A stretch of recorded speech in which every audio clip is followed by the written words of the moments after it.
Juan Diego Botogal es ingeniero agrónomo egresado en la Facultad de Ciencias Agropecuarias de la Universidad Nacional de Córdoba en el año 2011. Realizó una estadía de estudio en la Benemérita Universidad Autónoma de Puebla, en México.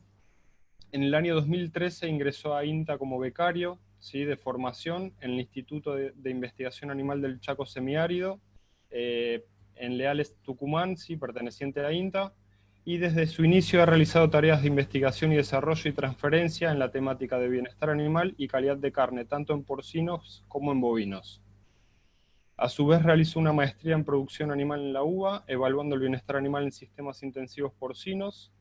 Ha sido disertante en congresos nacionales e internacionales, participa como docente en cursos de posgrado, también ha realizado numerosas charlas referidas al bienestar animal en los sistemas de producción, ha participado como revisor de revistas científicas, es autor activo de resúmenes y trabajos en la temática.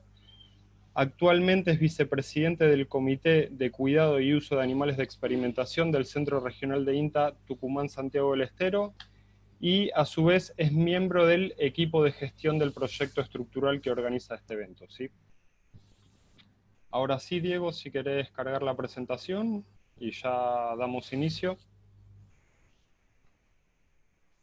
Si les parece, previo al comienzo, al final de la presentación iniciamos la sección de preguntas que va a estar autorizado, sí, vía chat, ¿sí? Una vez finalizada la presentación, abrimos esa sección. Ahora sí, Diego. Bueno, ¿estamos? ¿Empiezo? Sí, sí, Diego, sí, sí, sí. Perfecto. Bueno, antes que nada, buenas tardes a todos. Muchísimas gracias a Leandro y al proyecto por haberme invitado a disertar en este ciclo. La verdad que es todo un desafío porque soy el primero, digamos, el primero que va a disertar en este ciclo. Así que, bueno, sepan entender algunos posibles errores de la primera vez. Bueno, la charla, como bien mencionaba Leandro, está enfocada a estrés calórico y el impacto que esto tiene sobre el bienestar animal. Recuerden que la charla se gesta desde un proyecto que existe a nivel de INTA, que tiene foco en la producción animal y en el bienestar de esos animales. No voy a entrar en más presentaciones, ya Leandro hizo una extensa presentación mía, así que, bueno, empezamos nomás. Los temas que se van a tratar en esta charla, para que ustedes tengan una idea por dónde vamos a ir avanzando en la charla, es cambio climático. Muy brevemente, no es mi especialidad hablar de cambio climático, pero sí quiero que nos situemos en una introducción y que nos lleva a hablar de estrés calórico, el efecto de calentamiento global sobre la ganadería, los mecanismos que tenemos o que tienen los animales, nosotros también como animales, para regularnos térmicamente. Vamos a hablar del estrés térmico y cuáles son los factores que afectan al bienestar animal, las mediciones que se pueden hacer sobre el ambiente para entender y para saber en qué momentos un animal está en estrés calórico o en estrés térmico, distintos indicadores que se utilizan para evaluar ese estado de bienestar animal en distintas situaciones estresantes. Y creo que el punto más interesante o más novedoso por ahí de la charla es presentarles algunos datos que tenemos propios de distintos ensayos que hemos hecho en el norte, como bien mencionó Leandro. Yo en este momento estoy trabajando en Tucumán, esto queda al norte del país para los que no son, si hay gente de fuera de Argentina. Tucumán queda en el norte, es una región bastante cálida, en la cual los problemas de estrés térmico son una constante todos los años. Entonces hemos hecho varios estudios que me gustaría mostrarles algunos resultados bastante nuevos y novedosos para que ustedes se lleven algo interesante de esta charla. Bueno, para arrancar, y no quiero ser negativo de entrada, pero tenemos que ser conscientes que estamos viviendo un proceso de calentamiento global. Muchos dirán que esto es una cuestión natural, otros tantos dirán que es culpa de la industria, otros tantos darán algo de culpa al sector productivo de la ganadería. Bueno, en fin, la cuestión es que estamos en una situación de calentamiento global. Para que se den una idea, en los 100 años que han pasado, desde 1900 hasta el 2000, la Tierra se calentaba alrededor de 0,7 grados por año, eso es el promedio de calentamiento que puede haber, más o menos 0,18. O sea que hay un calentamiento muy leve que se maneja en esos rangos durante esos 100 años. Sin embargo, en los últimos 20 años que han transcurrido desde el 2000 a hoy, ese calentamiento se ha incrementado. Y entonces hay muchos investigadores que estiman de que este calentamiento va a continuar y se va a acrecentar. Y es lo que estamos viendo acá. Los más conservadores hablan de que en los próximos 100 años ese incremento de temperatura será de apenas 1 grado. Mientras que otros hablan de que podemos tener hasta 6 grados de incremento en los próximos 100 años. Yo me equivoqué, perdón, recién dije que había un incremento anual de 0,74. Ese incremento de 0,74 es el que se dio durante ese periodo de 100 años. Así que imagínense si llegamos a la visión más negativa, que serían 6 grados de incremento, lo que eso puede significar en el funcionamiento general de la Tierra. Y para dar un ejemplo más concreto de cómo está ocurriendo este calentamiento, fíjense que hay datos que registran de que en Australia, desde el año 1960 hasta el 2000, las olas de calor generalmente eran de 2 días. Las olas de calor, ya vamos a hablar un poco de este término, pero generalmente tenían una duración de 2 días. Desde el 2000 al 2008, las olas de calor están teniendo una duración de 4 días. ¿Y por qué cito a Australia? Porque Australia, no podemos negar que una de sus actividades características es la producción ganadera.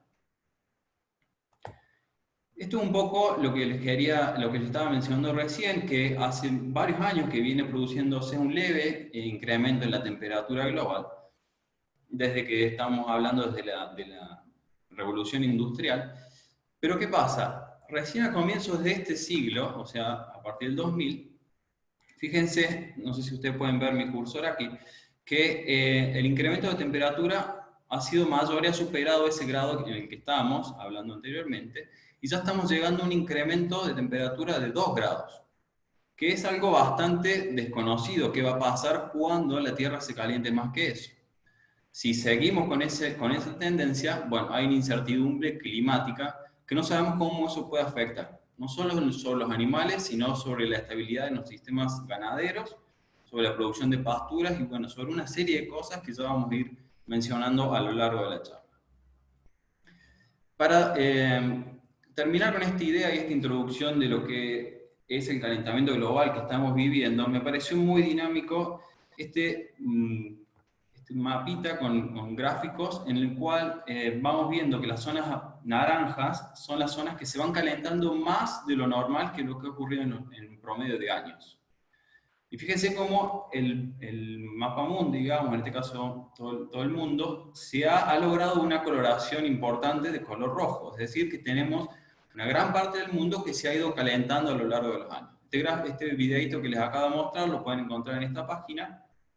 Es mucho más largo, pero yo les he mostrado solamente los últimos 50 años para que se den una idea de cómo se está calentando el planeta. Bien, dicho esto, vamos a lo que nos trae hoy en día, que es el impacto de ese calentamiento sobre la producción ganadera. Entonces yo les quise traer algunos ejemplos de cómo este tema del calentamiento global puede influir sobre la producción ganadera, en este caso bovinos. Este es un titular de un diario de Estados Unidos del año 2017, donde vemos que dice que bueno, miles de vacas mueren en California por una ola de calor y que, fíjense, acá lo que dice es que uno de los problemas que tienen es qué van a hacer con tantos cuerpos de animales que se han muerto. ¿Por qué? Porque en apenas unas semanas habían muerto entre 4.000 a 6.000 bovinos que estaban en feedlots. Traten de imaginarse ese número de animales que mueren apenas una semana, afectados principalmente por calor. Pero bueno, no nos vayamos tan lejos, sino veamos lo que pasa en Argentina. Esto fue del año pasado, principio del año 2019. Yo estuve buscando algunas otras noticias para traer algo más reciente. Este año no sé si no ocurrieron, o bueno, yo no tuve novedades, pero bueno, esto fue un hecho que fue muy reconocido, que ocurrió en Santa Fe, donde en un fieldo se murieron 1000 animales por problemas de calor. Está bien, o sea, no se produjeron las muertes asociadas directamente por calor, no es que los animales estaban tan estresados que murieron solo por el calor, sino que también hubo una serie de factores nutricionales que sí estuvieron directamente asociados a las condiciones de calor.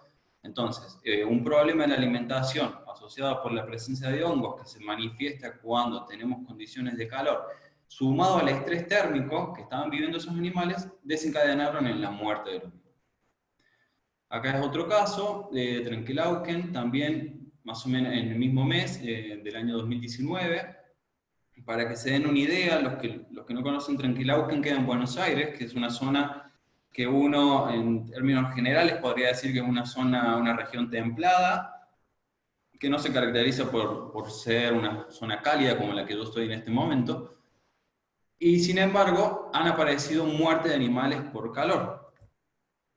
Y por eso traje este gráfico del veterinario Armendano, que bueno, él amablemente emite estos informes en los cuales, ¿qué vemos nosotros? Vemos franjas en el país que nos están mostrando posibles riesgos de estrés térmico en los animales. Más rojo significa una situación de estrés severo, o sea que hay que estar más alerta a los cuidados que vamos a tener los animales en los próximos días. Fíjense que en el mapita de Argentina la estrellita nos está marcando dónde está situado Trenquelauquen.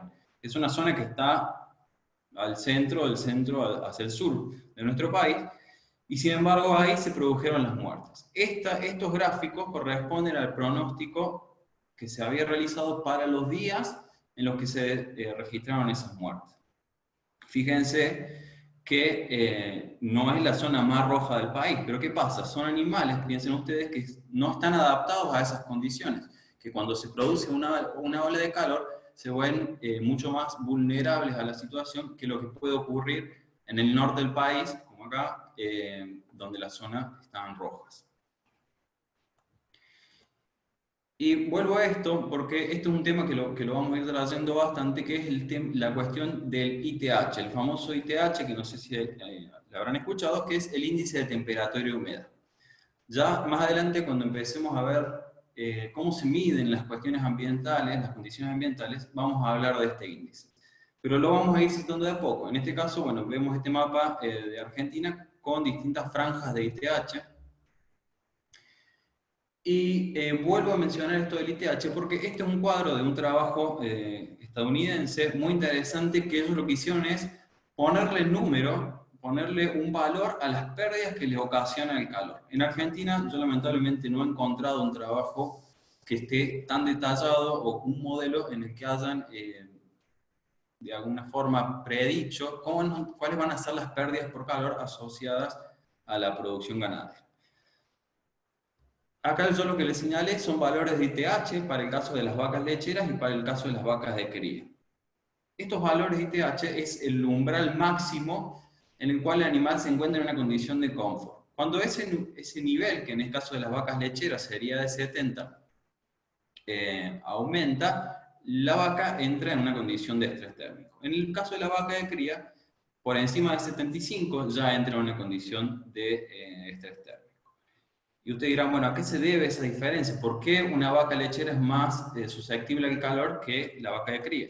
Bueno, yo creo que las diferencias están a la vista. Fíjense las ubres de la vaca lechera acá arriba, que son una bomba calorimétrica, digamos. Eso está produciendo un calor metabólico muy alto, por lo cual son animales que internamente están generando más calor, lo cual las vuelve más susceptibles a las condiciones externas.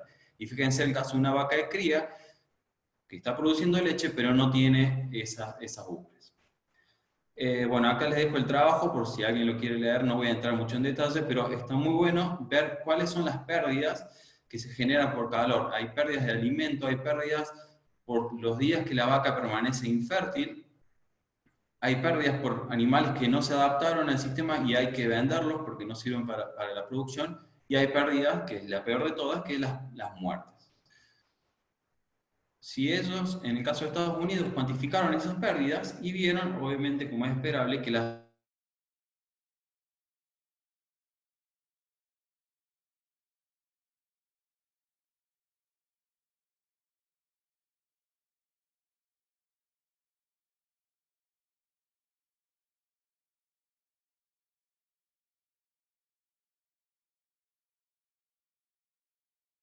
de 1.652 millones de dólares.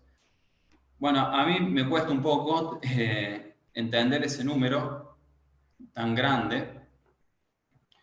Lean cualquier cosa, si se corta la charla o algo, avísame porque recién me aparece un cartel de que Diego, estaba inestable. sí, si podés repetir la última diapo porque se cortó unos segunditos. Bien. Lo que, no sé si alcanzaron a escuchar bueno, le estaba explicando este gráfico, cuáles son las pérdidas en cada uno de los sectores, y les decía que las pérdidas anuales en Estados Unidos por calor solamente son alrededor de 1.652 millones de dólares. Como a mí me cuesta un poco imaginarme ese número, bueno, traté de buscar alguna referencia que me permitiera acomodarlo en mi cabeza, y encontré este titular donde dice que la exportación de carne vacuna en Argentina en el año 2018 fue récord y llegó a los 2.000 millones de dólares. O sea que Estados Unidos pierde, un poco menos, pero pierde casi todos los años por calor casi la cantidad de carne que nosotros, o de dólares que exportamos. ¿Se entiende la relación? O sea, nosotros exportamos una cantidad de carne tal que representa 2 millones de dólares por año. Ellos pierden un poco menos, pero pierden más o menos en ese ámbito por calor. O sea, para ubicarnos en la dimensión de los valores. Bueno, yo no quería dejar pasar esta charla para introducir el término de bienestar animal, aprovechando que es la primera charla dentro de este ciclo de capacitación de bienestar animal. ¿A qué nos referimos con bienestar animal? Porque si bien hemos estado hablando de calor, ahora ya nos enfocamos en los animales, propiamente dicho. ¿Y qué significa bienestar animal? Y yo sé que muchas veces cuando me paro a dar una charla de bienestar animal y hay gente que por ahí no es muy allegada a este tema o lo ha escuchado de oído, empieza a pensar esto, digamos. Bienestar animal es algo de esto, posiblemente tratar a los animales de esta forma. Bueno, otras veces cuando he preguntado me dicen, bienestar animal es eso de trabajar con banderas, o otro me dice que eso es eso de no pegarle a los animales, ¿no? Bueno, en realidad el término de bienestar animal no está tan confuso, creo yo, y hay una gran cantidad de definiciones que nos permiten entenderlo claramente. A mí una de las que más me gusta y de las más modernas es que bienestar animal es el estado, o sea, que es algo propio del animal, físico y mental, en relación a las condiciones en las que vive y en las que muere. ¿Está?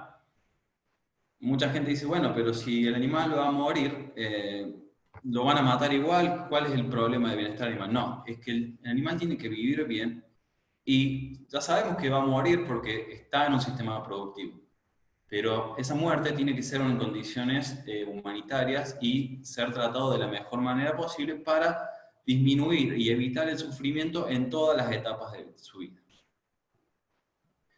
Bien, entonces continuamos ya con esa idea en la cabeza de bienestar animal y del estrés calórico. El cambio climático o este calentamiento y este calor, por ende, tienen repercusiones en el animal en un montón de ámbitos y de aspectos. No solamente afecta el crecimiento, que puede ser lo que uno piensa parado en un campo de engorde, sino que también afecta, en el caso de la vaca lechera, afecta la producción de leche y afecta también la calidad, afecta la reproducción. Si nos vamos a un campo de cría, si nos vamos, los voy a cambiar de especie, si nos vamos a un sistema porcino, también influye directamente sobre las tasas reproductivas de esos animales. Y cuando ya llegamos al final de la cadena y queremos obtener la carne, también puede afectarse la producción de carne. ¿Por qué? Porque si nuestro animal tuvo un menor crecimiento, vamos a tener una menor cantidad de carne para utilizar. Se puede ver afectado su engrasamiento, posiblemente porque haya comido menos, producto de este estrés calórico que estuvo viviendo. Y la calidad de la carne, y esto se abre una gran discusión, podríamos decir, también puede verse afectada. Puede o no puede verse afectada, y acá ya entramos en otra discusión que no va a venir al caso, al menos de esta charla. Y otra de las cosas muy interesantes es que en condiciones de estrés calórico, los animales también se ven mucho más susceptibles a ser afectados por enfermedades. Entonces, nuestra producción se ve en una posición crítica frente a un cambio climático o a una condición de calor, por todas estas cuestiones que estoy diciendo, porque come menos alimentos, porque está estresado ese animal, y encima está más susceptible a ser afectado por distintos tipos de enfermedades, porque no solo las enfermedades existen, sino que ante estas condiciones, como dije muy al pasar recién, algunos hongos tienen la capacidad de proliferarse en el alimento y generar entonces o ser potenciales agentes patógenos. Entonces es bastante complejo el efecto que tiene el calor sobre la producción ganadera. Para que entendamos cómo se defiende el organismo de un animal, tenemos que entender algunas cuestiones básicas de la fisiología. Y no se preocupe porque no voy a entrar en cuestiones de hormonas y ese tipo de cosas, que eso nos haría estar 2 horas hablando y nos complicaría mucho la cosa. Vamos a entrar en cuestiones muy básicas. ¿Cuál es la temperatura del organismo de un animal? ¿Y qué pasa si en el exterior o por fuera de ese cuerpo las condiciones ambientales van cambiando? En el caso de los pollos, tienen una temperatura corporal de 41 grados, y bueno, y acá hay una cuestión, una serie de datos básicos de respiración, el pulso de los animales, que son cuestiones normales para que un animal que se encuentra sano va a presentar estas condiciones. Tenemos, bueno, la temperatura de los cerdos, de los bovinos, y en el caso del hombre, que es el que menor temperatura corporal tiene. Ahora que está muy de moda este tema de hablar de la temperatura corporal con todo lo del coronavirus, y que estamos a la orden del día y con un montón de implementos que nos permiten medir rápidamente la temperatura de una persona, bueno, en el caso de los animales también existen herramientas que nos permiten conocer a través de su temperatura corporal si está atravesando algún estado crítico de enfermedad.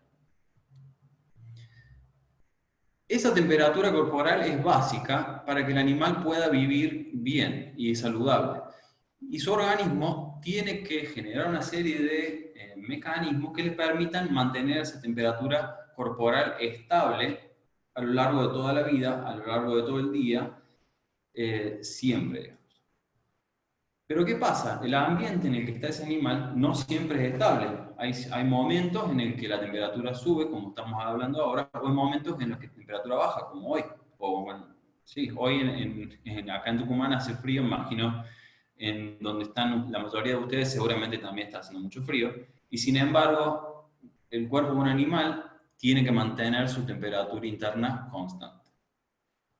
Entonces por eso traje este cuadrito acá, que lo que nos muestra es, vamos a poner un puntero, un segundo, acá, que tenemos una zona de confort en la cual el animal se tiene que encontrar. Este eje de acá abajo estamos refiriéndonos a la temperatura.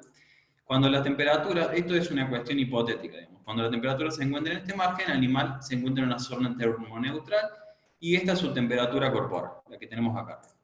Es decir, que se mantiene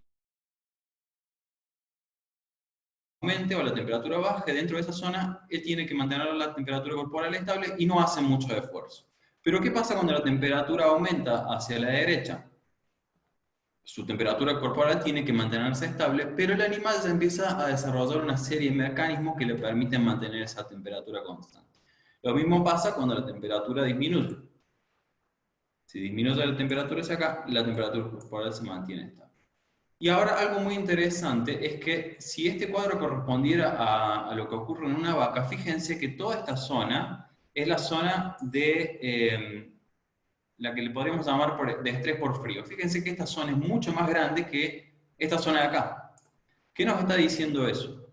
Que los animales, por el tipo de animales con el que estamos tratando, ya sea cerdos, ya sea ovinos también, se adaptan mucho mejor a las condiciones de frío que a las condiciones de calor. Es decir, tienen mecanismos propios que son mucho más eficientes para controlar las condiciones propias del cuerpo cuando están en una situación de estrés por frío que cuando están en una situación por estrés por calor.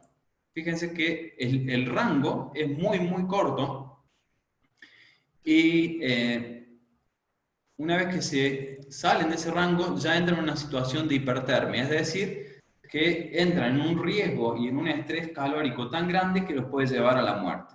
En cambio, cuando las temperaturas bajan, tienen todo este rango de temperaturas para adaptarse. Fíjense que acá la producción de calor, que se refiere a la producción interna de calor, va aumentando y entonces la temperatura corporal se mantiene constante hasta que en un momento ya no puede más y entra en una hipotermia. Algo muy importante para remarcar en relación a esto que les estaba diciendo es que cuando la temperatura del cuerpo del animal, en el caso de bovinos, aumenta 3 a 4 grados, se sabe que ese animal se encuentra en un estado crítico a punto de morir. Entonces nosotros siempre tenemos que tener eso en mente y actuar mucho antes de que veamos a ese animal jadeando, que ya vamos a ver cómo sería, o en un estado de estrés total. Ese sería este caso. Tenemos un animal que está estresado, no hace falta saber mucho de comportamiento animal para ver que ese animal está estresado. Este animal tiene una serie de mecanismos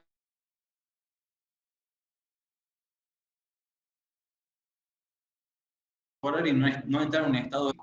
Esos mecanismos se conocen como conducción, que es decir, el organismo del animal transmite o conduce calor hacia otras superficies. Tenemos la convección, que es cuando el aire que se encuentra circundante al animal puede mover ese calor que nos está rodeando y entonces lo refresca. La radiación que emite el animal puede liberar calor. Pero ¿qué pasa? Cuando tenemos un animal como este es un animal que estaba en un field, lo tenemos al rayo del sol, fíjense, entonces ese animal recibe mucha más radiación de la que él puede liberar. Entonces ahí está tomando mucho calor del ambiente, tanto del sol como de la energía que viene, refleja en el suelo, fíjense acá, y impacta sobre el cuerpo del animal. Y entonces ahí le queda recurrir al último mecanismo, que es la evaporación, que en el caso de los bovinos, el principal es el jadeo. La transpiración está bastante limitada, entonces recurre al jadeo, esta hiperventilación que les permite cambiar el aire, buscando una pérdida de calor a través del vapor de agua. Otro de los mecanismos muy comunes es que disminuya la cantidad de alimento que está consumiendo para tratar de generar la menor cantidad de calor interno y empieza a consumir más agua. Esto me pareció muy interesante porque fíjense que un animal que se encuentra en un lugar en el que la temperatura del aire es de 30 grados tiene varios mecanismos que le van a permitir solventar esta situación, como la radiación, o sea, el calor que yo irradio hacia afuera, la convección, que era, como dijimos, el aire que va liberándonos de calor que vamos sacando, la conducción para las distintas superficies. Pero cuando el calor o la temperatura del aire aumenta y llega a 40 grados, por ejemplo, estos otros métodos que vimos acá a la izquierda ya pasan a ser totalmente ineficientes y el único método eficiente que le queda al animal es recurrir al jadeo y a la transpiración. Pero dijimos que la transpiración no es un método un mecanismo muy desarrollado en el bovino. Entonces, no le queda otra que recurrir al jadeo. O sea que, fíjense ustedes que tienen un solo mecanismo para poder regular su temperatura interna y si la temperatura del aire sigue aumentando, entonces ese animal se encuentra en un riesgo, como dijimos antes, inminente de muerte. Este grafiquito me pareció muy interesante porque acá nos está mostrando cuáles son los mecanismos que tiene cada una de las especies para regularse sus temperaturas. Fíjense, el caballo, todos habrán visto un caballo después de andar en una cabalgata o haciendo un trabajo en el campo, lo que sea, está todo sudado porque es el mecanismo más eficiente para él para perder calor. En el caso del cerdo, apenas hace un poco de calor, ya lo vamos a ver que está jadeando, echado. ¿Para qué? Para perder calor por uno de los métodos que dijimos recién, que es la conducción. Si el piso en el que está ese cerdo, por ejemplo, es de cemento, tiene la capacidad de perder calor, entonces se va a encontrar echado y jadeando como está este cerdo acá. Y otros buscarán otra forma, cuando ya ninguno de los pocos métodos que tienen para adaptarse al medio les permite adaptarse. Bueno, este es otro grafiquito muy similar al que le mostré antes de las vacas. ¿Qué pasa con un cerdo que se encuentra en una condición de termoneutralidad? Y acá les voy a pedir perdón porque los llevo de los cerdos a los bovinos de un lado a otro. Yo trabajo con cerdos y con bovinos, entonces por eso como que hacer ese cambio por ahí me es fácil, pero les pido perdón si los mareo. Van a ser pocas diapositivas de cerdos, después ya vamos a hablar casi todo de bovinos. En una condición termoneutral, un cerdo pierde calor por la evaporación, por la radiación y todos estos distintos métodos que estuvimos diciendo recién. Por conducción, por las patitas que tiene el cerdo, no pierde mucho calor, salvo que se encuentre echado, como dijimos recién. Pero ¿qué pasa cuando sufre calor? Por ejemplo, la temperatura del termómetro nos aumentó a 34 grados acá. Y fíjense, muy interesante este gráfico, de que la temperatura interna del cerdo aumentó casi 1 grado.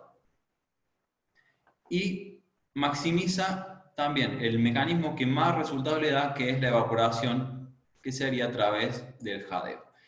Los cerdos, peor que los bovinos, no tienen glándulas sudoríparas desarrolladas, entonces no pueden transpirar y por lo tanto no pueden perder calor a través de ese método. Entonces recurren únicamente al jadeo y a buscar esas superficies frescas que les permiten perder calor a través del contacto. Y entonces a mí, siempre que muestro esto, me acuerdo de esta frase que dice, no sé si la habrán escuchado, que cerdo limpio nunca engorda. No se trata de que al cerdo le guste estar sucio, ni estar lleno de barro, ni con olor a barro, ni todo con costras de tierra, sino que no tiene otro mecanismo para protegerse del sol ni tampoco del calor, entonces recurren al barro. Si nosotros tenemos al cerdo en una condición de termoneutralidad, con una temperatura controlada, supongamos en el caso de un sistema confinado, el cerdo seguramente va a estar muy limpio y va a estar engordando perfectamente. Ahora, cuando nosotros no podamos asegurar esa condición, el cerdo va a estar lleno de barro, o si está en un sistema confinado va a estar lleno de bosta, de orina, porque está buscando algo líquido que le permita refrescar su cuerpo y perder el calor ese interno que está generando. Y bueno, este gráfico me pareció muy interesante traérselo, que es unas evaluaciones que hicimos hace unos años atrás, en donde queríamos ver cuál era el efecto de la superficie en la cual está alojado un animal. ¿Se acuerdan hace un rato que les dije que no tenemos muy en cuenta ese calor que refleja en el suelo e impacta sobre el cuerpo del bovino, del cerdo o del animal que sea? Entonces, ¿qué hicimos? Medimos la temperatura en distintas superficies con un termómetro infrarrojo y fíjense que la barra verde representa la temperatura que teníamos bajo una pastura. Eso era una pastura de Gatton Panic. Entonces, medía debajo de la pastura cuál era la temperatura en ese lugar. Porque en este caso se trataba de potreros de cerdos, y yo veía que los cerdos siempre se metían abajo de esa pastura. Entonces, bueno, medimos la temperatura ahí abajo de la pastura, y medimos la temperatura en el suelo descubierto. ¿Y qué vimos? La temperatura abajo de la pastura, a la mañana, cuando todavía no hacía tanto calor, era de 23 grados, mientras que en el suelo que estaba pelado, un suelo que no tenía sombra ni nada, era de 37 grados. Y esto estoy hablando a la mañana, que era desde las 9:30 hasta las 10:30. ¿Qué pasaba a la tarde, que es el momento de más calor, al menos en la zona donde estamos nosotros? Teníamos que abajo de la pastura hacía 29 grados y en el suelo que no tenía sombra hacía 56 grados. Esto es lo mismo que cuando ustedes van en una ruta, se bajan, por ejemplo, y tocan el asfalto que está al rayo del sol, la temperatura va a ser seguramente mayor a 56, estará en 60 grados. Bueno, imagínense, eso es lo que está sintiendo un animal que está en un potrero en que no tiene sombra o no tiene un refugio para poder resguardarse del rayo del sol o de la temperatura extrema. Bueno, hasta ahora vine mencionando muchas veces el término estrés térmico, calor, estrés térmico, pero ¿qué significa estrés térmico? Estrés térmico, en este caso estamos hablando de estrés calórico, pero podemos tener estrés térmico por frío también. El estrés térmico es el resultado del desequilibrio entre el calor que produce el animal o el que ganó del ambiente y la cantidad de calor que puede perder en el ambiente. Si ese animal, en la suma total, produce por calor propio y gana encima una parte de calor, esa suma es mayor a la cantidad de calor que el animal puede perder con estos mecanismos que dijimos, el jadeo, transpiración, echarse y demás, entonces ese animal está en un desbalance térmico y está en una situación, en este caso, de estrés calórico. Podría ser al revés, que un animal esté en estrés térmico por frío, es decir, pierde más calor del que puede producir o el que puede ganar del ambiente. Y como le dije hace un rato, así como existen termómetros que miden la temperatura cuando nosotros vamos en los aeropuertos y bueno, en distintos lugares hoy en día, también hay cámaras termográficas que nos permiten conocer el estado de temperatura de un animal en su cuerpo. En este caso, es una vaca que no se encuentra en estrés térmico, por la temperatura que nos marca la cámara, pero fíjense, este es el caso de un cerdo que había llegado al frigorífico, al matadero. Fíjense que las zonas más blancas son las zonas más de mayor temperatura, y estamos hablando de casi 40 grados, siendo que la temperatura normal interna del animal es de 39, o sea que en este caso el animal ha superado su temperatura normal en 1 grado. La temperatura que marca en este punto de acá es de 37,3. Y bueno, y claramente no hace falta sacar una foto para ver que ese animal está con estrés térmico, digamos. Bueno, ya ahora entonces pasamos a entender cómo van a ser los factores que van a influenciar sobre ese estrés calórico y qué podemos hacer nosotros para contrarrestarlo o para entender en qué momento ese animal va a entrar en una situación de estrés térmico. Lo que tenemos que saber es que, a grosso modo, hay 3 aspectos que afectan directamente sobre el estrés calórico del animal. Uno es el ambiente, está claro que es el ambiente en el que se encuentra ese animal. Otro es la susceptibilidad del del animal. Y a esto nos referimos a la capacidad de adaptación que haya tenido, a la habituación que haya tenido el animal en el ambiente en el que está. Y otro de los factores que va a afectar el estrés calórico es el manejo que nosotros hagamos sobre ese ambiente o sobre los animales. Y acá es muy interesante este modelo que plantea que hay un ida y vuelta entre el manejo y el estrés calórico. Nosotros hacemos un manejo determinado y vemos qué resultado tiene. No todos los animales van a responderle de la misma manera, no siempre va a ser efectivo, entonces nosotros tenemos que estar en una constante búsqueda de ver cuáles son los mecanismos que son más eficientes para disminuir ese estrés calórico en los animales. Bueno, vamos a pasar entonces, el primer punto es la medición del ambiente. Generalmente nosotros hablamos de estrés calórico cuando hay una temperatura ambiental muy alta.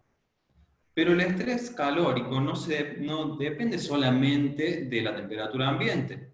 Otro de las variables ambientales que muchas veces también analizamos es humedad relativa. Pero no terminó ahí la cuestión. Faltan 2 más. Uno es la velocidad del viento. Fíjense ustedes qué pasa en aquellos lugares donde no hay viento en un día de verano, el calor se siente mucho más.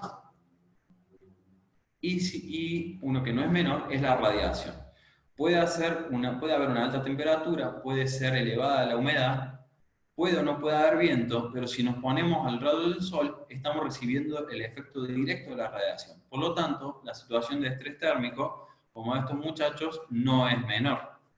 Esa foto de ahí, después de medir un día de medición de comportamiento, en un ensayo que ya les voy a comentar, en la que, bueno, había un claro estrés térmico en humano.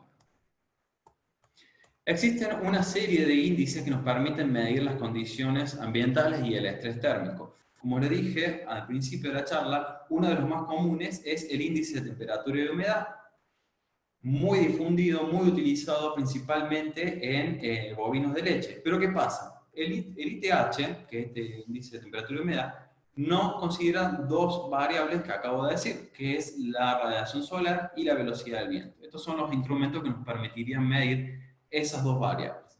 Entonces, hace unos años nosotros empezamos a trabajar con el índice de carga térmica, que nos habla un poco más de cuáles son las condiciones actuales o reales que está experimentando el bovino. Este es un gráfico de ITH, seguramente muchos ya lo han visto, donde vemos distintos rangos. El rango verde, que en este caso sería 74, nos dice que el animal está en una condición normal. El ITH lo que nos está diciendo es la combinación que hay entre la humedad y la temperatura ambiente, nos da un valor que es adimensional. Pero del que les quiero hablar más es del índice de carga térmica, o que a partir de ahora les voy a decir HLI, por las siglas en inglés, pero para abreviar. Es un índice que se hizo teniendo en cuenta las 4 variables que le dije del ambiente y teniendo en cuenta qué pasaba con los animales. Entonces, los investigadores que hicieron esto en Estados Unidos consideraron, en Estados Unidos y en Australia, consideraron que cuál era el nivel máximo en el cual los animales empezaban a responder con jadeo, o sea, un síntoma clave de que ese animal está en estrés térmico. Y algo que no les dije es que hicieron una escala posible de jadeo. Esto es lo que están viendo ustedes acá. El nivel 0 es un animal que está respirando normalmente, con 60 respiraciones por minuto o menos. El 1 es uno que tiene 60-90 respiraciones por minuto y empieza a notarse una respiración agitada. El 2 ya tiene baba, que está empezando con un jadeo, y así vamos aumentando el nivel de severidad hasta llegar al 4, el 4,5, que ya vamos a ver algunas fotos y videos de estos animales. Bueno, acá esto es una explicación de cómo se hicieron estos umbrales. No me voy a detener mucho en esto porque me voy a demorar demasiado, pero lo que sí quiero mostrarles es que de acuerdo al biotipo de animal que nosotros tengamos, ese umbral puede aumentar o puede disminuir. ¿Esto qué quiere decir? Los británicos, fíjense ahí, tienen un umbral más bajo que los de bovinos índicos, que es el caso este. Entonces, al valor de referencia el umbral aumenta en 10 unidades. Lo mismo pasa cuando nosotros le damos sombra. Cuando le damos sombra a un animal, ese umbral de estrés térmico aumenta, y a medida que le demos más sombra que lo que tenemos acá, vamos aumentando puntos en ese umbral. O sea que más difícil va a ser que alcance su estrés térmico. Bueno, siempre que nosotros hablamos de calor, al menos en los humanos, siempre hablamos de que la temperatura máxima va a ser tanto para tal día. No es suficiente medir la temperatura o el índice máximo. También es importante medir la duración de esa situación. Porque si solamente la temperatura máxima se da en unas pocas horas, ese animal seguramente se va a poder recuperar. Pero si estamos hablando de que la temperatura máxima se produjo durante 10 horas, eso quiere decir que durante casi todo el día, o al menos la mitad del día, el animal estuvo bajo estrés térmico. Y si a eso le sumamos la frecuencia con la cual esa situación va ocurriendo, o sea, que hablamos de las olas de calor, es decir, varios días seguidos con altas temperaturas durante varias horas, entonces la situación ya se ha vuelto un poco más complicada todavía. Y entonces ahí ya entramos en el término de severidad. Y para hablar un poco de esto, les voy a mostrar un resultado que obtuvimos nosotros en un sistema silvopastoril. Los sistemas silvopastoriles son estos sistemas que tienen árboles, que tienen ganadería, obviamente, y pasturas. Nosotros teníamos dos sistemas, uno que tenía árboles y uno que no tenía árboles, que los animales estaban al rayo del sol, por decirlo simple. Y entonces teníamos 3 posibles lugares para medir la temperatura y las condiciones ambientales. Uno era al rayo del sol, uno era bajo la copa de los árboles, es decir, bajo la sombra, y otro era entre la copa de los árboles. Entre la copa de los árboles tenemos momentos donde hay sombra y momentos donde hay sol. Eso es lo que están viendo ustedes acá. Las barras rojas son las condiciones al rayo del sol, las barras verdes son las condiciones bajo la copa de los árboles y la amarilla entre la copa. Cada barra nos está diciendo la cantidad de días en las que encontramos un índice de carga térmica mayor a 90. ¿Por qué digo mayor a 90? Porque es a partir del cual los animales empiezan a estar en estrés térmico. Fíjense que esto es noviembre, diciembre, bueno, y así los meses de verano. Fíjense que la mayor cantidad de días, como era de esperar, la encontramos en enero, digamos, la mayor cantidad de días con estrés calórico. Y siempre la barra roja, que fue, como esperábamos, el sistema que no tiene sombra, siempre fueron más altas. Cuando terminamos el muestreo, que duró 150 días, vimos que las condiciones de estrés calórico en el sistema que no tenía sombra representó casi 40 días, mientras que bajo la sombra de los árboles solamente 20 días de esos 151 representaron condiciones de estrés térmico. O sea que fíjense que un animal que tiene posibilidad de estar bajo la sombra, durante un verano solamente, y lo digo, lo ideal sería que sea cero, pero bueno, no lo podemos llevar a cero, solamente va a estar con 20 días bajo estrés térmico, mientras que el que no tuvo la sombra va a tener que sufrir durante 40 días ese estrés térmico. Entonces ahí los vuelvo a llevar a este término de severidad, digamos.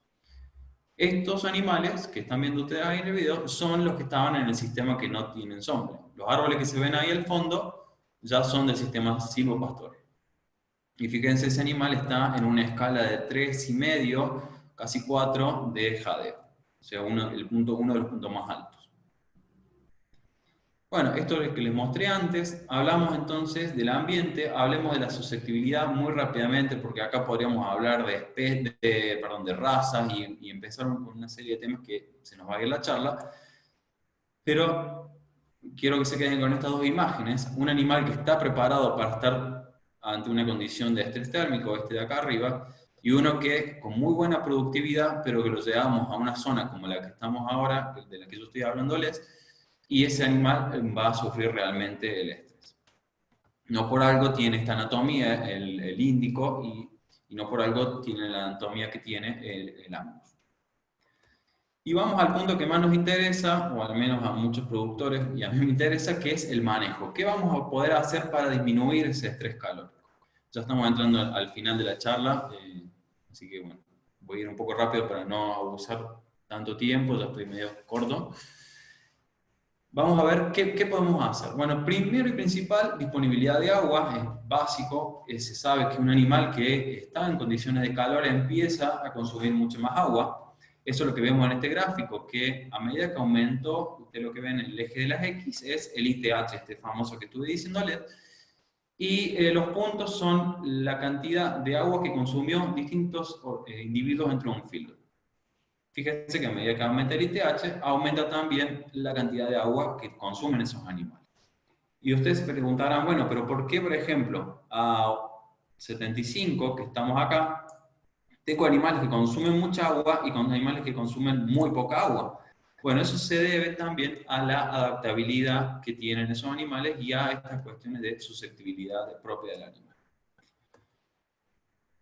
En este mismo ensayo que les había comentado del sistema silvopastoril, medimos también el consumo de agua para ver, sabíamos que los animales que estaban en el pastoril iban a consumir más agua, pero queríamos saber a ciencia cierta cuánto más agua iban a consumir.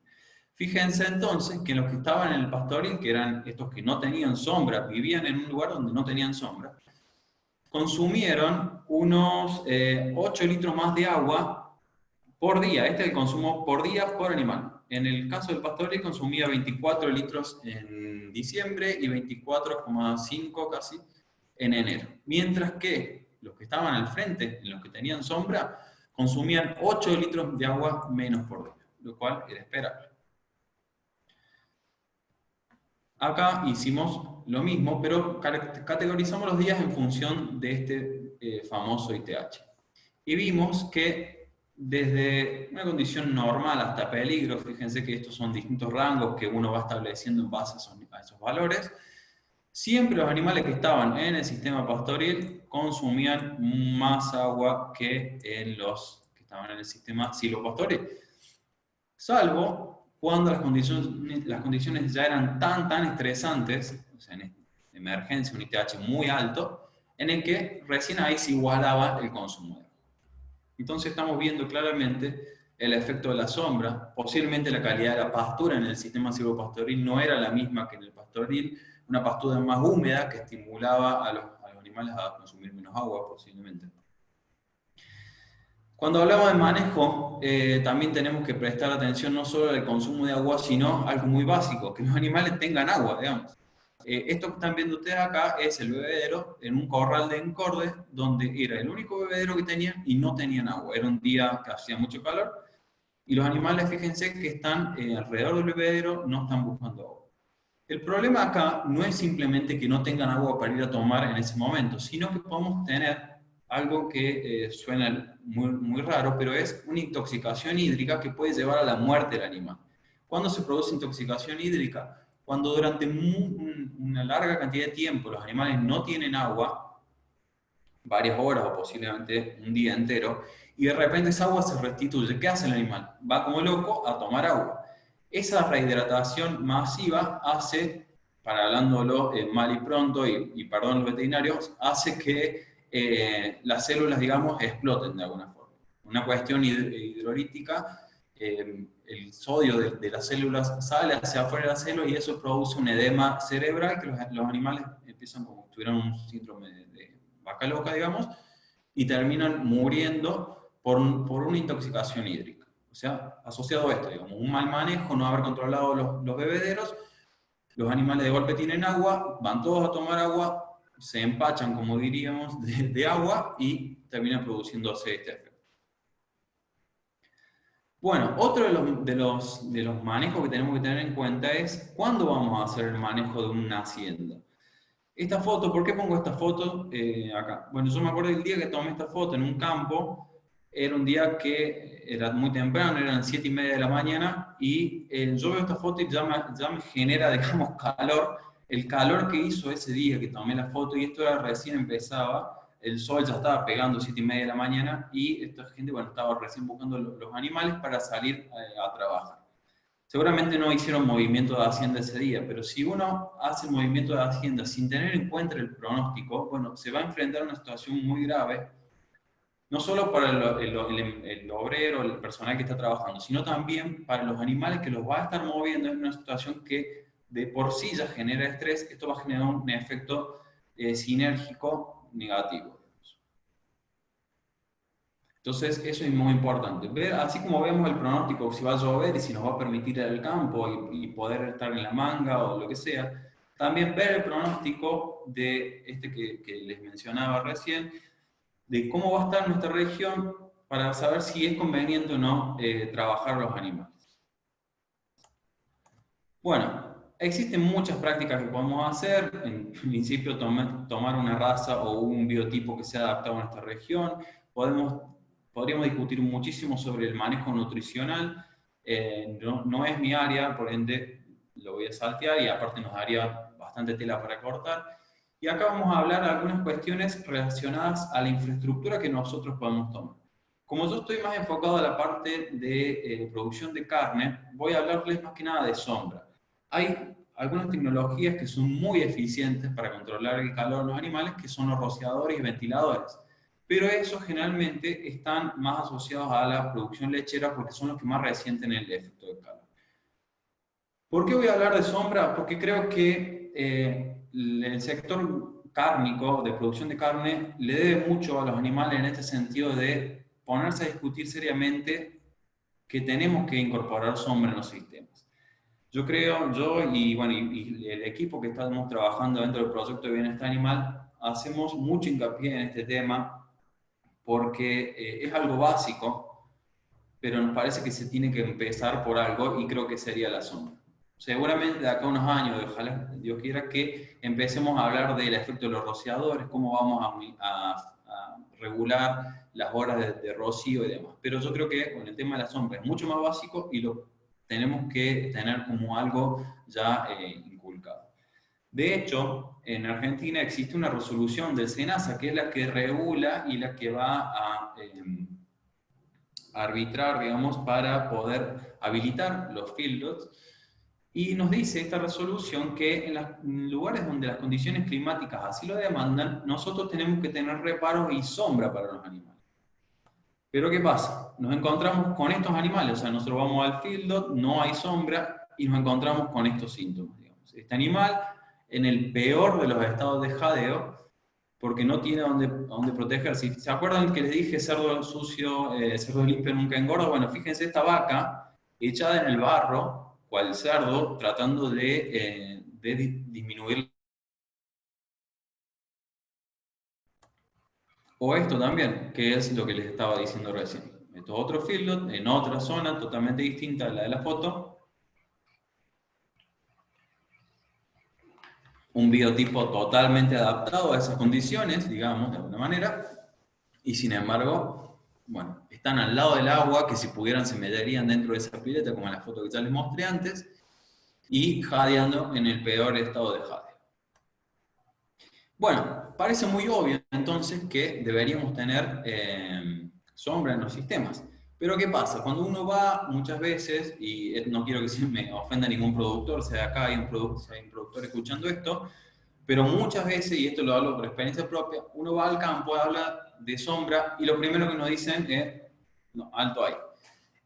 No está comprobando que la sombra en los feedlots aumente la producción, entonces no la voy a considerar. Es muy costoso, para la cantidad de animales que yo tengo en un lote, es muy costoso incorporar sombra.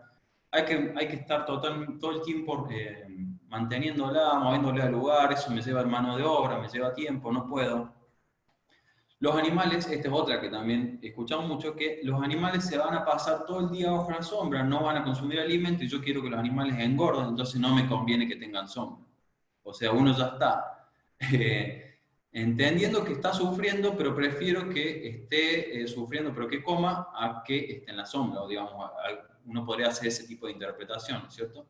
Genera olor, genera humedad porque se produce barro. Bueno, yo creo y comparto también mucho en algunos puntos que no está comprobado que aumente la producción, eso es sí, es así,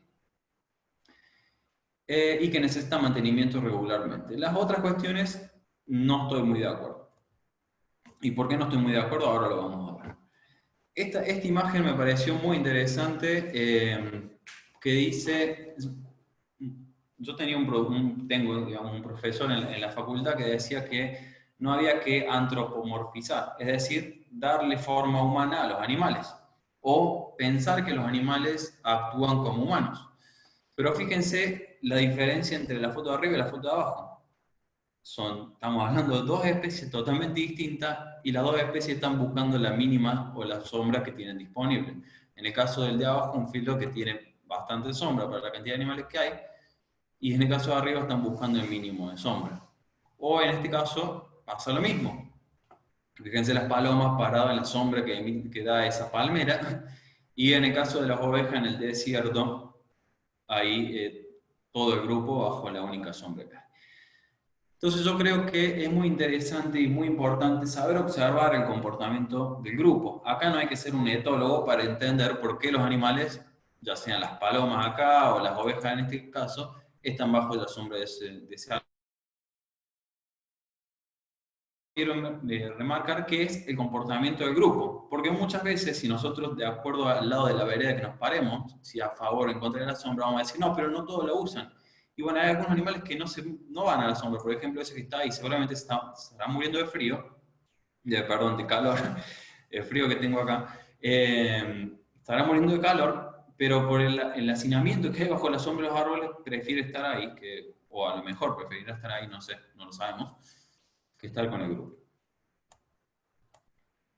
Bueno, entonces, ya para ir terminando, les muestro dos casos prácticos de dos ensayos que tuvimos y que tenemos en marcha. Uno es el caso del silvopastoreo, que ya les fui comentando un poco, en el cual evaluamos, además de las condiciones ambientales, evaluamos el comportamiento de esos animales. ¿Cómo lo evaluamos? Bueno, el que esté interesado en medir comportamiento, de última me escribe y les explico un poco. Hay distintas técnicas, nosotros usamos estas dos. Una es muestreo focal y otra es muestreo barrido, donde en focal vemos a un animal en particular, ese que está ahí, por ejemplo, individualizado, y el barrido vemos el comportamiento de todo el grupo. Ya les estuve diciendo algunas cuestiones del ambiente en ese sistema silvopastoril, pero algo que me pareció interesante, que cuando estaba haciendo la charla dije, esto lo tengo que mostrar porque es muy, bueno, particularmente me parece muy interesante. Fíjense, esto es un día promedio en el mes de enero. En el mes de enero en la región que yo estoy, que es en el norte, que ya les dije que hace bastante calor. Un día promedio en el mes de enero, veamos que el HLI, que es este índice de carga térmica, tiene este comportamiento. Acá tenemos de vuelta los tres sitios, entre copa, bajo copa y al sol, al rayo del sol. El amarillo al rayo del sol. Fíjense que a partir de las 7 de la mañana ya el que no tiene sombra ya se empieza a diferenciar, lo vemos acá, ve que va subiendo, va subiendo, va subiendo, hasta que esta línea de punto roja es el umbral en el cual el animal ya empieza a estar en condición de estrés térmico. Es decir que a las 10 de la mañana, en estos sistemas que nosotros evaluamos, un animal que no tiene sombra ya está en una condición de estrés térmico. Y está ahí, en esa situación estresante, desde las 10 de la mañana hasta las 5 de la tarde. O sea, casi todas las horas de luz se las pasa en estrés térmico. Los puntos verdes es lo que ocurre bajo la sombra de los árboles. Fíjense que nunca llega a una situación de estrés térmico. Y el intermedio es lo que pasa entre copas. Entre copas hay momentos donde hay sol y hay otros momentos donde hay sombra. Sin embargo, el día promedio de enero es un día que no tiene estrés. Esto me pareció muy interesante porque cuando nosotros vamos a medir el comportamiento y vamos a evaluar qué pasa durante el día, tener en cuenta eso. Un animal sin sombra a las 10 de la mañana ya se encuentra estresado. Bueno, como les dije, medimos el comportamiento de estos bichos y vimos que los animales que estaban en el sistema silvopastoril, que es SSP, perdón por el pulso, consumen más alimentos, o sea, esto es proporción de tiempo, le destinan más tiempo a consumir alimento, apenas un poco más de tiempo, que los animales que están en el pastoril puro. Pero algo muy interesante es que los animales que están en el pastoril puro, o sea, que no tienen sombra, beben más agua, ya se los había dicho, pasan más tiempo en locomoción, es decir, durante más tiempo en el día andan dando vuelta en el potrero. Yo estimo que esto puede ser porque están buscando alguna zona un poco más fresca, donde haya más corrientada de aire que les permita disminuir la temperatura corporal. Bien, algo que, siguiendo con este mismo relato, vamos a ver cómo cambia el comportamiento durante el día. Las barras que nosotros tenemos acá con cuadrícula, digamos, es la cantidad de minutos que le destinan los animales que están en este sistema sin sombra a los distintos comportamientos. ¿Está? Y las barras que están enteras es lo que pasa en el sistema que tienen sombra. Eso es lo que ocurre en la mañana, la cantidad de tiempo en minutos que le destinan a cada comportamiento es muy similar, en la mañana todavía no están estresados, como dijimos. Las 10 hasta la 1 de la tarde, empieza a cambiar el comportamiento. Los animales que no tienen sombra siguen consumiendo un poco más de pasto, podríamos decir que tratan de aprovechar esas pocas horas que les queda hasta entrar en una situación estresante de verdad para consumir algo más de pasto, mientras que los que estaban en el sistema con sombra disminuyen el pastorio y empiezan a hacer uno de los comportamientos básicos para su mantenimiento, que es la rumia. Cuando están en la siesta, el momento más estresante del día, los animales del pastoril consumen más agua, como les dije, deambulan más en el potrero y pasan muy poco tiempo echados. Mientras que los que estaban en la sombra aprovechan ese momento de mucho calor y pasan más tiempo echados, descansando, rumiando bajo la sombra de los árboles. Cuando ya las horas de calor disminuyeron, los animales que estaban bajo la sombra echados, rumiando, salen y empiezan el pastoreo nuevamente, mientras que los otros que estuvieron todo el día estresados al rayo del sol, recién ahí se pueden echar y empiezan a rumiar, que es un comportamiento que lo tienen que hacer, pero durante las horas de calor lo han pospuesto. Y por último, tenemos el caso de un feedlot en el que estuvimos evaluando, acá pueden ver ustedes, un corral en el que había sombra y otros corrales en los que no había sombra. Y los comparamos. Un ensayo simple desde ese punto de vista, bastante complejo para las evaluaciones, pero simple en su estructura. Vamos a lo que pasaba en el momento de más calor. Cuando las condiciones eran muy estresantes, los animales ¿qué hacían? Los que tenían sombra hacían lo que se está viendo en la foto. Se iban abajo de la sombra y ahí estaban parados o estaban echados, rumiando, parados o echados bajo la sombra. Los que no tenían sombra, ¿qué hacían? Esta barra roja de acá. Permanecían casi todo el tiempo parados. ¿Para qué? Para disminuir esa superficie de contacto con el suelo que les está generando calor. Y algunos estaban echados, y eso eran las fotos que les mostré de esas vacas que estaban en esa especie de charco. Entonces fíjense cómo cambia rotundamente el comportamiento. Es esto que les estaba diciendo recién. Fíjense, estas vacas echadas en el barro, estas otras paradas, jadeando. Esta era la situación que se daba en esos corrales en donde no tenían cómo disminuir el calor. Y el que tenía la sombra, estaba en la sombra, echado. Bueno, esto es muy similar a lo que les dije recién, no me voy a extender más.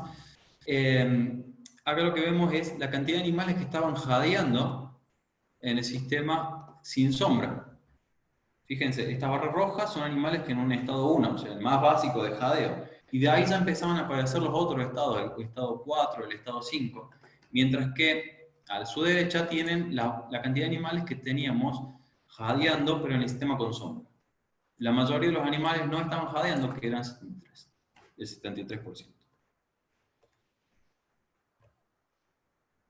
Bien, y esto sí, ya les prometo ir terminando. Me parece que es un poco que nos permite resumir, y es algo muy interesante que vimos este año, es que evaluamos distintos feedlots, establecimientos de engorde corral que están en el norte de nuestro país. Y evaluamos una serie de variables muy interesantes y tomamos solamente algunas.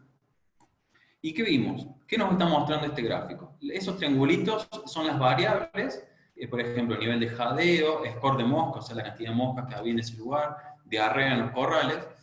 Esas son las variables. Y los circulitos son los establecimientos, o sea, que si teníamos un circulito cerca de esos triangulitos, quiere decir que ese establecimiento, este NOA 5 que yo le llamé, tenía más presencia de jadeo, más presencia de diarrea, más presencia de mosca. Fíjense que este de acá abajo, me parece muy interesante nombrar esto, que era un establecimiento que se encontraba más cerca de la sombra, o sea que había más sombra ahí, los corrales estaban más secos y había más espacio de comedero. ¿Y qué pasa con ese establecimiento? Ese establecimiento era en el que se encontraban los animales con mayor condición corporal. Está acá.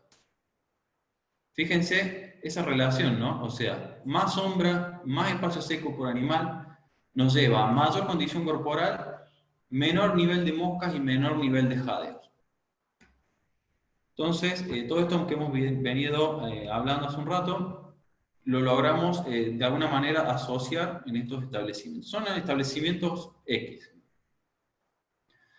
Y acá lo que les dije antes, hay ensayos que hablan de que cuando tenemos sombra los animales engordan más, como en este ensayo de acá, de Mitloren del 2002, encontraron que si le ponían sombra a las vaquillonas que estaban en los filos, aumentaban 100 gramos más por día.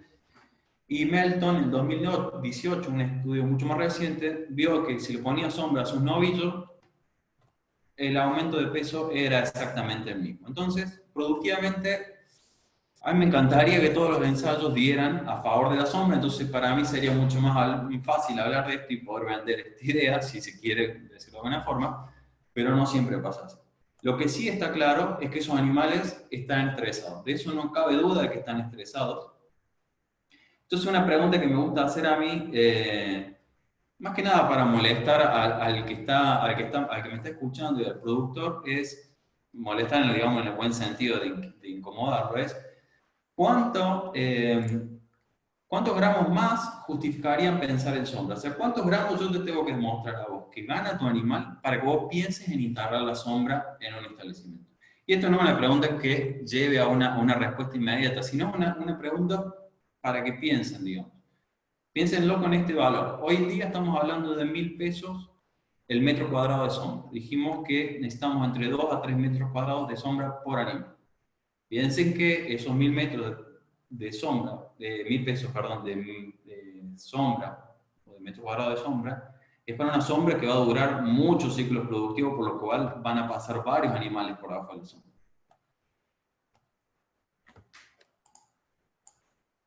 Y piensen en esto, cuando nos pasa esto, ya es muy tarde para lamentarse y decir, me hubiese salido más barato poner la sombra que haber perdido todos estos animales.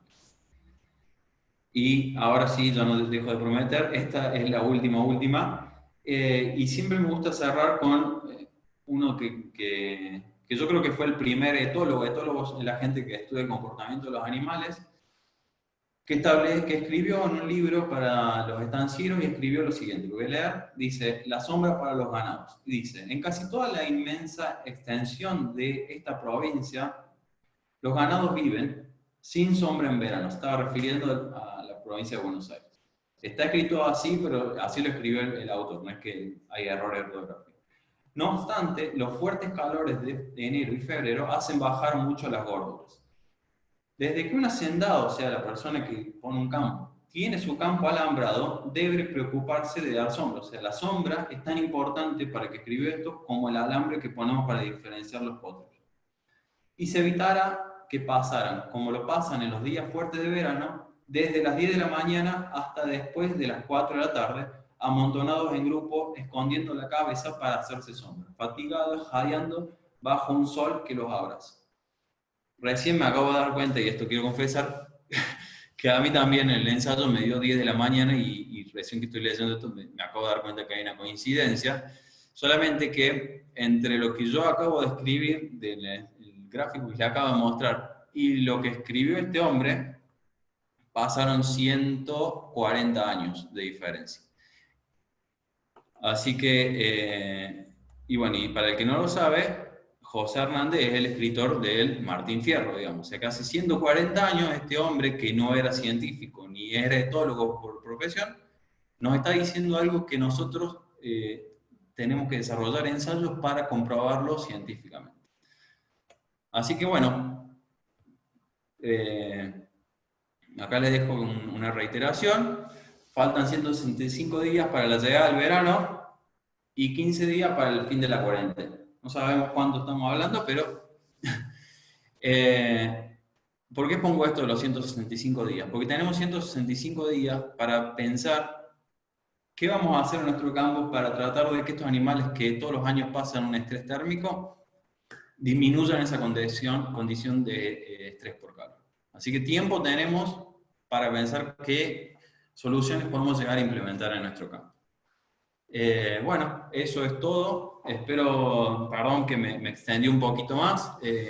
Espero haber sido claro y cualquier cosa, dudas, lo pueden hacer acá o consultas que tengan, ahí tienen mis redes sociales o mail o ResearchGate, pueden bajar los trabajos de los cuales les estuve mostrando. Así que, bueno, cualquier cosa, están abiertos los canales de consulta. Bueno, excelente, Diego. Excelente presentación, muchísimas gracias. Muy completa y clara presentación, es lo que estoy leyendo acá en el chat. Un segundito antes de ingresar a la sección de preguntas. Antes que eso, quiero agradecer, antes de olvidarme, a Ana Mate, a Gustavo de Gref y a Matías Ottaviani, que han colaborado en la organización y difusión de esta primera charla dentro del ciclo de charlas virtuales del proyecto. ¿Sí? Ahora sí, abrimos la sección de preguntas. Yo acá anoté algunas y ya las voy a hacer. Pregunta de Rocío. Justamente cuando mencionaste, Diego, el tema del rociador, ella pregunta si no produciría un aumento de la humedad ambiental y si hay algún tamaño de gota indicado. O sea, son dos preguntas, Diego. Sí, bueno, con respecto a la primera pregunta, sí, a ver, todos estos mecanismos que tuvimos, tecnologías, digamos, que estuvimos hablando para disminuir el estrés calórico, tienen su parte benéfica y también tienen sus desventajas, y esto es lo que un poco decía, con el manejo nosotros vamos viendo constantemente la retroalimentación y teniendo en cuenta esto, digamos, ¿cuáles son las desventajas? Así como la sombra y el rociador disminuye la temperatura y puede disminuir las condiciones de estrés calórico, también tenemos que considerar que se puede producir barro abajo de esa sombra o abajo de donde están los rociadores. Y esto puede ser un problema.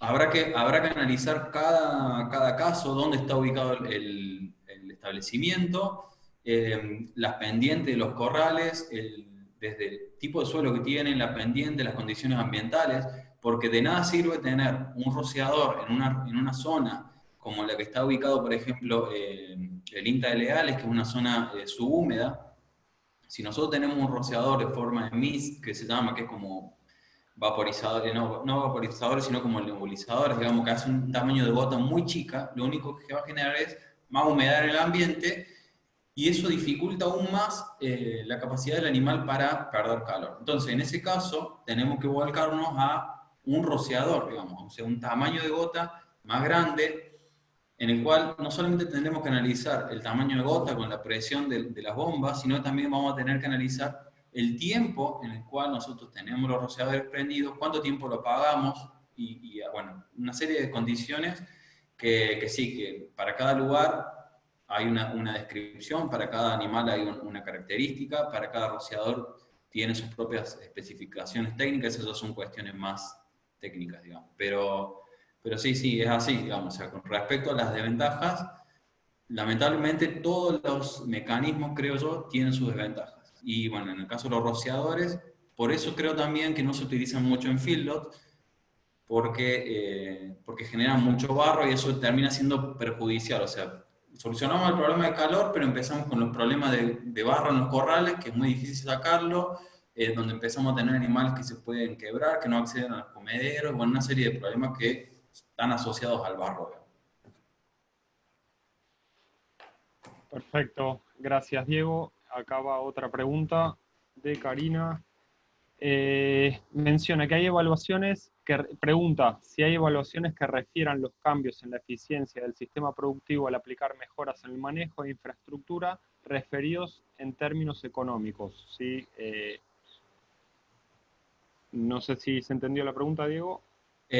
Sí, algún trabajo que haya analizado económicamente, digamos, la implementación de sombra. En este momento no se me viene a la cabeza. En Argentina tenemos muy pocos trabajos donde se haya evaluado la implementación de sombra. Bueno, el que les mostré, en el cual Leandro, es el trabajo de tesis de Leandro, quiero mencionar y agradecer que me haya permitido mostrar parte de esos datos, en el cual yo también estuve trabajando con él. Es uno de los pocos trabajos que hay a nivel local y en el cual no se llegó hasta la parte de análisis económico y no es muy común. Cualquier cosa, si le interesa, puedo ver dentro del background, digamos, del trabajo que tengo y buscar alguno. No se me viene a la cabeza alguno local, digamos, que hayan evaluado eso. Perfecto, gracias Diego. Pregunta de Graciela. Perdón, Sí, una sí, cosita. sí. Y bueno, esa pregunta va muy asociada a lo que yo les dije antes, digamos, o sea, más allá de tratar de evaluar, digamos, el retorno de la inversión que puede significar la sombra, si nosotros sabemos que los animales están estresados durante el verano, van a estar sí o sí estresados, el más bienestarista de todos va a decir, no hay aumento de peso que justifique el poner o no poner sombra. O sea, con el solo hecho de que los animales están estresados, desde el punto de vista de que nosotros somos responsables de lo que le está pasando a esos animales, nos vemos, digamos, en algún sentido en la obligación de proveerles un recurso sombra. Y bueno, eso básicamente. Perfecto. Creo que estamos en esa discusión, digamos, ya más ética. Exactamente. Bueno, pregunta de Graciela. Hola, estamos evaluando bienestar animal en porcinos, en cama profunda y al aire libre, en la Facultad de Ciencias Agrarias de la Universidad de Rosario, y quiere saber si podríamos medir ITH o HLI y qué otro parámetro evaluar y a contemplar para evaluar estrés calórico. Bien, mirá, en relación a esa medición, en tu caso lo que te convendría hacer es medir ITH. ¿Por qué? Porque cuando vos tengas los animales bajo la cama profunda, no vas a poder, no tiene sentido medir HLI, digamos, ahí, porque el HLI lo que te tiene en cuenta es el efecto de la radiación. Se mide con el globo negro que capta el efecto del sol sobre el termómetro. Si vos pones un globo negro bajo una cama profunda, estás perdiéndote ese efecto de la radiación. Me parece que la forma más comparable sería a través del ITH. Lo que sí tenés que tener en cuenta es que los rangos que vos manejás en porcinos de ITH no son los mismos de los que yo estuve mencionando recién. Eso hay que hacer una búsqueda más profunda, porque hay autores que toman, para medir en cerdos, toman 74 como el nivel en el que el animal está en condición normal, y a partir de 74 ITH empiezan con estrés térmico. Y hay autores que me parece que son mucho más razonables, que toman 72 o 70 como el máximo nivel para cerdo. Entonces, bueno, eso tener en cuenta. Y bueno, eso para medir las condiciones ambientales, y después para ver el efecto podés trabajar desde cuestiones de comportamiento hasta cuestiones fisiológicas, productividad obviamente, y estaría buenísimo si llegan a esta calidad de carne. Acá aprovecho la pregunta para mandar un chivo. El viernes 17 voy a estar dando una charla sobre bienestar animal en porcinos, en sistemas productivos, un poco mostrando los datos de mi tesis, en la que evaluamos un sistema campo y un sistema confinado. Así que bueno, si se quiere sumar ahí, mencionaré algo más al respecto de eso. Perfecto. Última pregunta de Vanina. ¿Podrías informar si evaluaron la eficiencia de conversión en los animales de sistemas silvopastoriles y pastoril? Porque pareciera que no hay diferencias en términos de consumo de materia seca, pero no hablaste de eficiencia. Gracias. Bueno, no, buenísima la pregunta. No tengo los datos de conversión. Sí tengo un aumento de peso. Estos animales hacen 8 años que ya vienen en este sistema, y bueno, y lo que hemos obtenido hasta el momento es que los animales que se encuentran en el sistema silvopastoril tienen un aumento de peso mayor en el caso, bueno, como dije, del silvopastoril, que estamos hablando de una producción de 50 kilos más de carne por hectárea. Ten en cuenta que nosotros estamos teniendo ahí casi 3 vaquillonas por hectárea, porque es un sistema de recría el que les mostré, eso no lo dije.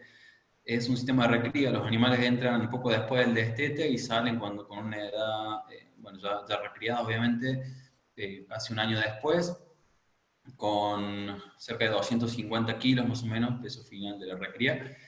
Y bueno, lo que observamos es que en el sistema silvopastoril están teniendo una ganancia de 50 kilos más por hectárea, con la misma pastura, con la misma superficie, en comparación con el sistema que no tenía sombra.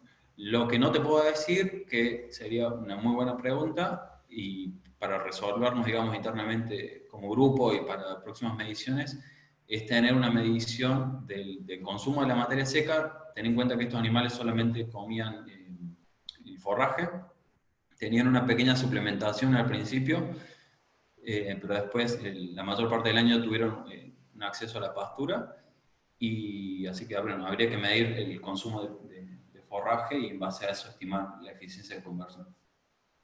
Pero lamentablemente no tengo ese dato, es muy bueno para planteárselo. Perfecto, Diego. Bueno, acá no tienen habilitados los micrófonos, pero imagino que todos estarían aplaudiendo. Acá en el chat están agradeciendo todos por la clara presentación, muy didáctica y muy completa. Sí, comparto totalmente, Diego. Bueno, muchísimas Eh, gracias. Muchísimas no, gracias no, por haber seguido hasta el final, porque iba no sé cuánto tiempo, y yo veía acá arriba que la cantidad de participantes estaba, así que eso significa que me hicieron un apoyo hasta el final de la charla, y les gustó. Así que bueno, muchísimas gracias. así fue, así fue.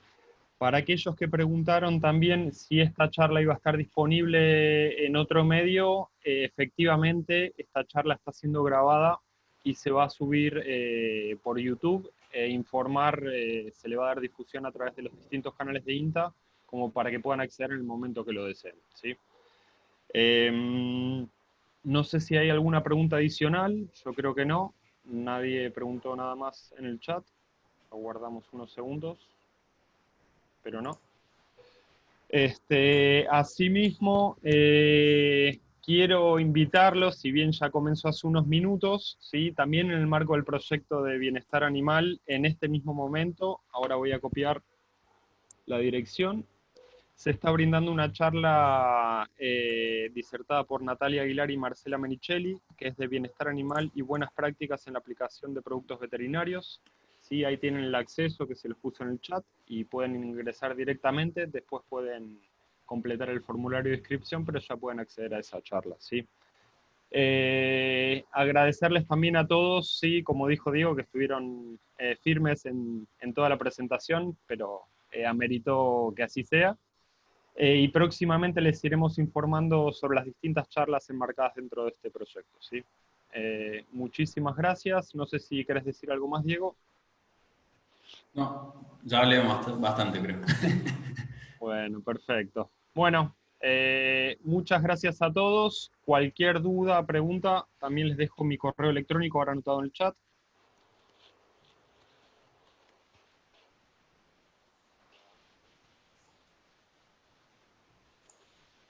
Igualmente tienen el correo de Diego Botegal. Y bueno, ha sido un placer, Diego. Excelente debut acá del ciclo de charlas. Bueno, Los saludamos a todos. Muchísimas gracias y esperamos verlos pronto, ¿sí? hasta luego, gracias por la Hasta participación. luego. Gracias, que tengan buen día.